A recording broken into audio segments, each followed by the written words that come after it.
একটা সতর্কবার্তা না দিলেই নয়, তাই আজকে এই ভিডিওটা পোস্ট করা। আমরা কালকে কিছু একটা কারণবশত, অনেকেই জানে যারা আমাকে চেনে জানে, তো আমরা কিছু মানুষের জন্য খাবারের ব্যবস্থা করেছিলাম।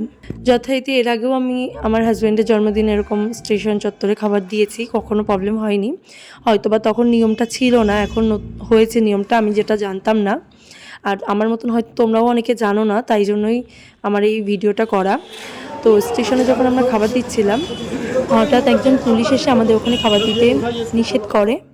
আর কারণ হিসাবে ওনারা আমাদেরকে বুঝিয়ে বলে, আমরা ব্যাপারটা বুঝি। এই প্রসঙ্গে তোমাদের একটা কথাই বলবো, তোমরা চাইলে খাবার দিতে পারো, তবে স্টেশনের উপর বা স্টেশন চত্বরে না, স্টেশন থেকে একটু দূরত্বে দিতে পারো, বা স্টেশনের যে পাশে যে পাড়াগুলো আছে সেখানে দিতে পারো। আমরা যেমন চলে গেছিলাম, তারপর স্টেশনের পাশে যে পাড়াগুলো আছে সেখানে ছোট ছোট বাচ্চাগুলোর হাতে খাবারগুলো তুলে দিয়েছিলাম। এখানকার বাচ্চাগুলো খাবার পেয়ে ভীষণ খুশি হয়েছিল, যেটা দেখে ভীষণ ভালো লাগছিল।